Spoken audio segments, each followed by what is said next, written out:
लोकशाहीचा बुलंद आवाज, रिपब्लिकन वार्ता महाराष्ट्र.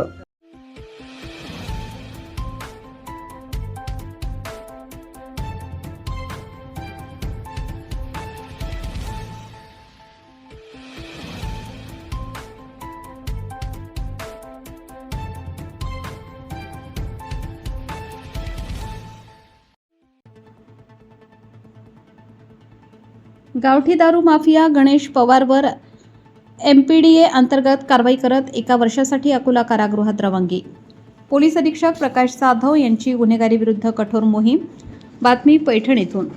जिल्ह्यातील अवैध धंदे आणि संघटित गुन्हेगारी मोडीत काढण्यासाठी ग्रामीण पोलिसांनी अत्यंत कठोर पावले उचलण्यास सुरुवात केली आहे. पैठण पोलीस ठाण्याच्या हद्दीत अवैधपणे बनावट गावठी हातभट्टी दारूची निर्मिती व चोरटी विक्री करणाऱ्या गणेश महादेव पवार वय 34 वर्ष राहणार ढाकेफळ, जिल्हा छत्रपती संभाजीनगर या सराईत गुन्हेगाराविरुद्ध MPDA कायद्यान्वये स्थानबद्धतेची कारवाई करण्यात आली आहे. जिल्हाधिकाऱ्यांच्या आदेशानंतर आरोपीची 1 वर्षासाठी अकोला जिल्हा कारागृहात रवानगी करण्यात आली आहे. नागरिकांमध्ये दहशत आणि आरोग्याशी खेळ. पोलीस सूत्रांनी दिलेल्या माहितीनुसार आरोपी गणेश पवार हा अत्यंत आडदांड आणि गुंड प्रवृत्तीचा असून तो कायद्याला जुमानत नव्हता. सार्वजनिक ठिकाणी नागरिकांमध्ये दहशत निर्माण करून त्या दहशतीच्या जोरावर तो गावठी हातभट्टी दारूचा बेकायदेशीर धंदा चालवत होता. अत्यंत धक्कादायक बाब म्हणजे तो तयार करत असलेल्या गावठी दारूमध्ये कोणत्याही घटकाचे निश्चित प्रमाण नसल्याने ती मानवी आरोग्यासाठी अत्यंत घातक व जीवघेणी ठरत होती.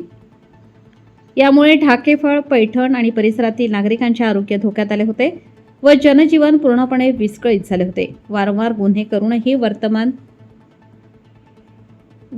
गुन्हे करूनही वर्तनात सुधारणा नाही. आरोपी गणेश पवार याच्याविरुद्ध महाराष्ट्र दारूबंदी अधिनियम 1949च्या कलम 65(इ)(फ) अन्वये 6 गंभीर गुन्हे दाखल आहेत. यापूर्वी त्याच्यावर महाराष्ट्र दारूबंदी अधिनियम कलम 93 अन्वये प्रतिबंधात्मक कारवाई देखील करण्यात आली होती. मात्र या कारवाईचा त्याच्यावर काहीही परिणाम झाला नाही. त्याने आपल्या गुन्हेगारी आणि धोकादायक कारवाया चढत्या क्रमाने सुरूच ठेवल्या होत्या. अशी झाली MPDA अंतर्गत कारवाई. हातभट्टीवाले, धोकादायक व्यक्ती आणि संघटित गुन्हेगारांच्या कारवायांना आळा घालण्यासाठी पोलीस अधीक्षक माननीय प्रकाश जाधव यांच्या सूचनेवरून स्थानिक गुन्हे शाखा आणि पैठण पोलिसांनी आरोपीविरुद्ध MPDA कायद्यान्वये कारवाईचा ठोस प्रस्ताव तयार केला. हा प्रस्ताव छत्रपती संभाजीनगरचे जिल्हाधिकारी तथा जिल्हा दंडाधिकारी विनय गौडाची C यांच्याकडे सादर करण्यात आला होता. गुन्ह्यांचे गांभीर्य लक्षात घेऊन जिल्हाधिकारी विनय गौडा यांनी दिनांक 9 जून 2026 रोजी आरोपी गणेश पवार विरुद्ध MPDA अधिनियम 1981चे कलम 3(1) अन्वये स्थानबद्धतेचा आदेश पारित केला. त्यानुसार 10 जून 2026 रोजी पैठण पोलिसांनी या आदेशाची बजावणी करत आरोपीला ताब्यात घेतले आणि त्याची अकोला जिल्हा कारागृहात रवानगी केली.